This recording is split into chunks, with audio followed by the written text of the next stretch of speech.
Le président du Kuomintang taïwanais, Zheng Liyuan, perçu comme pro-chinois, s'est rendu en Chine le 7 avril et a rencontré Xi Jinping. Le sommet entre les dirigeants du Parti communiste chinois et du Kuomintang taïwanais, appelé la rencontre entre le PCC et le Kuomintang, s'est tenu pour la première fois en 10 ans depuis 2016 aujourd'hui. Nous allons examiner ce sujet en détail.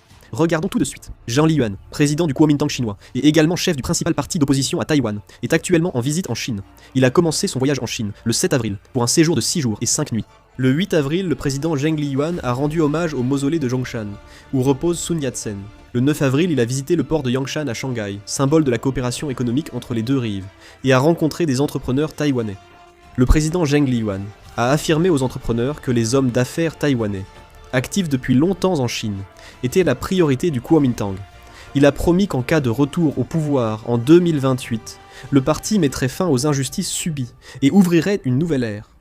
Lors de la visite du président Zheng Liyuan, la Chine a affirmé que les deux rives appartiennent à une seule Chine. Leurs habitants sont tous chinois et forment une même famille. Et il a ajouté que les affaires des deux rives sont des affaires familiales entre compatriotes des deux rives, qui doivent donc être discutées et traitées en famille. Il a affirmé que les compatriotes des deux rives possèdent suffisamment de sagesse et de capacité pour résoudre leurs propres problèmes. Il en a profité pour critiquer le Parti démocrate progressiste. Il a aussi noté que le Parti démocrate progressiste calomnie pour ses intérêts liés à l'indépendance de Taïwan, sans réussir à obtenir le soutien populaire. Le président Zhang Ri-won a souligné que le consensus de 1992 et l'opposition à l'indépendance de Taïwan restent valables, prouvant qu'ils sont le pilier des relations entre les deux rives. À ce moment-là, le consensus de 1992 fait référence à l'accord entre la Chine et Taïwan en 1992, selon lequel les deux parties reconnaissent l'existence d'une seule Chine, tout en utilisant chacune leur propre appellation officielle, et il a souligné qu'il était nécessaire de maintenir cet accord. Et le président Zhang Ri-won a également critiqué le Parti démocrate progressiste, Minjindang, en disant que le simple fait de renforcer la puissance militaire équivaut à se préparer à la guerre, rejoignant ainsi la Chine pour blâmer le Parti démocrate progressiste. Le président Zhang Ri-won a rendu hommage au mausolée de Sun Yat-sen, Zhongshanling, et mentionné le Japon 11 fois, soulignant de façon inhabituelle que le conflit Chine-Taïwan trouve son origine dans la responsabilité du Japon. Il a souligné que le Japon avait réprimé la société et l'identité taïwanaise, et que la blessure causée par l'impérialisme japonais lors de la guerre sino-japonaise reste ouverte entre les deux rives. Le gouvernement du Parti démocrate progressiste est réputé pro-japonais. Les experts pensent que ces propos répondent aux attaques anti-chinoises du Minjindang. La situation politique à Taïwan serait utile à examiner. Le Kuomintang bloque le projet de loi sur le budget de la défense proposé par le Parti démocrate progressiste. Zheng Liyuan, président, affirme qu'il faut pouvoir dire « Je suis chinois », montrant une tendance pro-chinoise. Certains voient dans cette visite en Chine un rapprochement avec ce pays. Le Parti démocrate progressiste relie la venue du président Zheng Liyuan à des enjeux de sécurité pour Taïwan et lance une offensive. Le Parti démocrate progressiste a affiché sa solidarité avec les États-Unis. Certains députés ont souligné qu'on ignorait si le président Zheng Liyuan avait eu des contacts avec des forces chinoises infiltrées à Taïwan. Zhou Rongtai, chef de l'administration taïwanaise, a affirmé qu'un représentant de parti ou une personnalité influente en contact public avec le Parti communiste chinois doit être strictement surveillé, surtout par le public et les médias. Les Xingte, président, a affirmé que la démocratie, la liberté et l'ouverture de Taïwan résultent du sacrifice des prédécesseurs du mouvement démocratique et du courage du peuple, et non d'un don d'un dictateur. Il a aussi critiqué le président Zheng Liyuan, disant que la paix ne vient pas des dictateurs. Le Parti démocrate progressiste renforce son alliance avec les États-Unis. Le président Lai Ching-te a reçu le 7 avril une délégation du Congrès américain menée par le représentant républicain Zheng Ren. Alors que le président Zheng Liyuan, favorable à la Chine, tente de se rendre en Chine continentale pour rencontrer le président Xi, certains analystes estiment que le président Lai Ching-te cherche également à souligner la coopération avec les États-Unis, afin de marquer son opposition. La délégation du Congrès américain a jugé urgent d'adopter le budget spécial de défense de Taïwan, exprimé son inquiétude face à la pression militaire chinoise et réaffirmé son soutien à Taïwan. Ce budget spécial de la défense concerne la préparation par Taïwan l'an dernier d'environ 60 000 milliards de wons pour acheter des armes aux États-Unis. Le problème, c'est que le Kuomintang s'oppose à ce projet en se demandant s'il s'agit de préparer la guerre, ce qui empêche toujours son adoption. Ce projet de loi veut renforcer la défense aérienne de Taïwan et consolider la chaîne d'approvisionnement en armes, mais l'opposition du Kuomintang rend l'avenir incertain. La stratégie de la Chine est très sophistiquée. En apparence, ils semblent mettre l'accent sur la paix et les échanges, mais en réalité, leur objectif est de déstabiliser l'intérieur de Taïwan. L'essentiel de leur stratégie consiste à exercer une pression d'un côté, tout en attirant l'autre. La Chine accroît la pression militaire sur Lai Ching-te et le Parti démocrate progressiste au pouvoir. Autour de Taïwan, il multiplie les démonstrations de force avec avions et navires, et limite certaines importations pour accentuer la pression économique. Cette pression n'est pas une simple menace, elle a aussi un fort caractère de guerre psychologique, visant à instiller un sentiment d'insécurité chez la population taïwanaise. A l'inverse, La Chine privilégie échanges, coopération et opportunités économiques avec le Kuomintang et le président Cheng Liyuan, invitant officiellement ses membres. Elle organise des rencontres avec des chefs d'entreprise et affirme pouvoir résoudre les problèmes des entrepreneurs taïwanais en Chine. Dans ce processus, elle crée délibérément l'espoir qu'une prise de pouvoir par le Kuomintang pourrait changer la situation. Que se passe-t-il lorsque ces deux dynamiques fonctionnent en même temps? L'opinion commence à se diviser à Taïwan. D'un côté, certains voient la Chine comme une menace et veulent se préparer, tandis que d'autres misent sur la coopération pour relancer l'économie.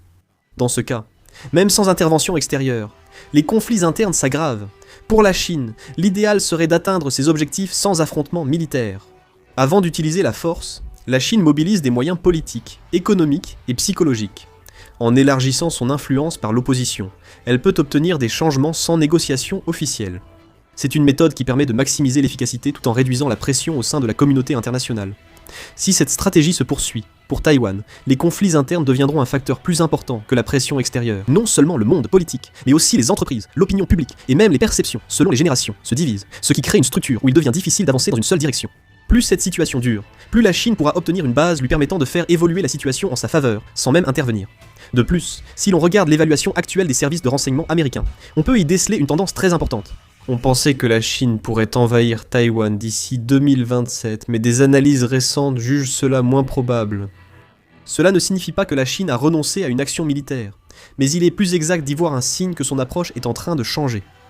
Pour la Chine, il s'agit d'une ouverture qui lui permet de se rapprocher de ses objectifs sans avoir à tirer un seul coup de feu. Les forces pro-chinoises gagnent en influence politique et, en apaisant les tensions militaires, la Chine accroît son emprise. Si cela continue, Taïwan pourrait modifier sa position de lui-même.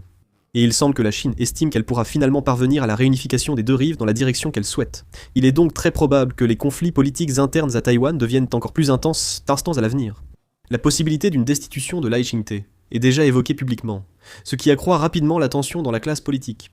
Indépendamment du fait que ce débat aboutisse réellement à une procédure, le simple fait que des discussions sur la destitution du plus haut dirigeant de l'État émergent naturellement dans la sphère politique montre à quel point la situation politique à Taïwan est instable en ce moment.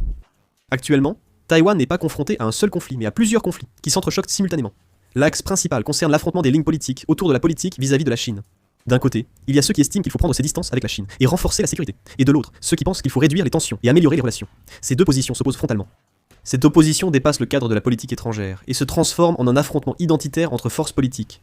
Avec la question du budget de la défense qui s'ajoute, les conflits s'intensifient encore davantage.